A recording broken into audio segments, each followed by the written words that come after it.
Hi everyone, it's Lynnea for LDRS Creative, and I'm going to be making two super quick, super easy cards today.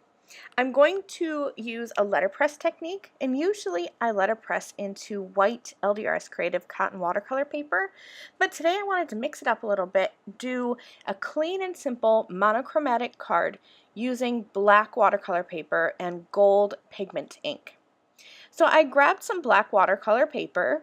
You can use just thick black cardstock, but I really like the way these press plates work with watercolor paper. Because the fibers of the paper are further apart, it lets you get a better impression. So I'm going to be using Stonehenge cold press black watercolor paper.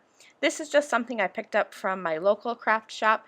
I'm sure you could find it online if you wanted, or you could even use a different brand of watercolor paper or black cardstock like I mentioned.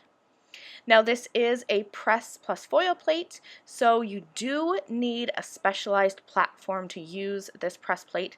I'll be using my Letterpress platform, and I'm lining up this corner Meadow die using the A2 grid lines on that magnetic platform, and then I cut a piece of the black watercolor paper down to 4 1/4 by 5 1/2. I'm going to line that up with the grid lines on the top plate, using a little bit of tape to tape down my corners, and I'm going to be making two cards.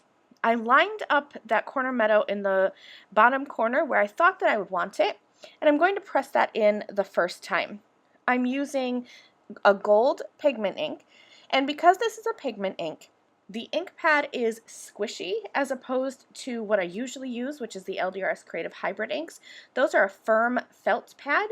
The pigment ink is a squishy pad, so I am making sure to not press hard. I am just barely tapping this ink onto the press plate. I'll run that through. I got a great impression, so I'm going to take this paper off of the top plate, flip it around 180 degrees, and press this again. So instead of just getting this corner impression, I'm going to create a frame.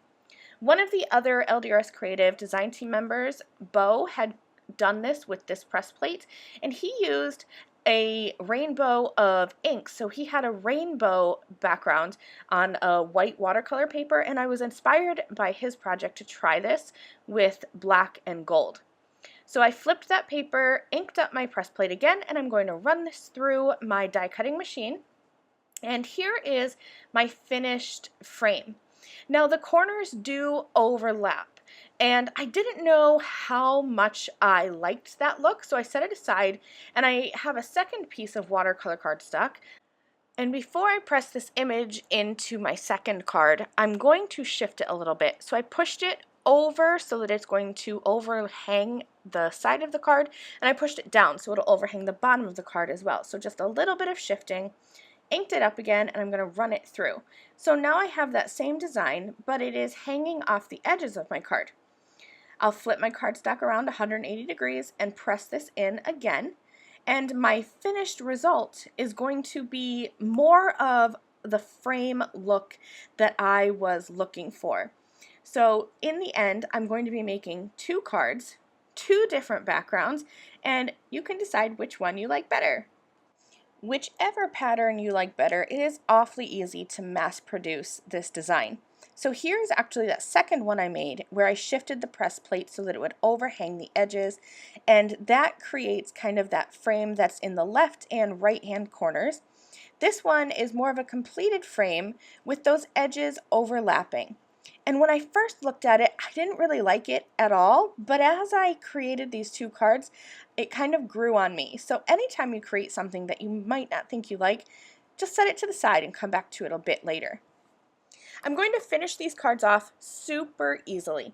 These dies and stamps are some of my favorite sentiment and dies and stamps from the LDRS Creative collection. It's the Simply Word dies and the Simply Sentiments 4x6 stamps. So I went ahead and I cut the word happy from gold cardstock, and I heat embossed a coordinating sentiment on black cardstock, again keeping everything very monochromatic. I'm going to use some foam tape and pop these up on my cards off camera so you don't have to see me adhering them to the panels. And that's it. These cards were so easy to make. You could switch up the sentiments and have these be for birthday, sympathy, get well, even wedding cards. This design is classic and easy and super fabulous for mass production. That's it. Thanks so much for watching. I'll see you guys soon.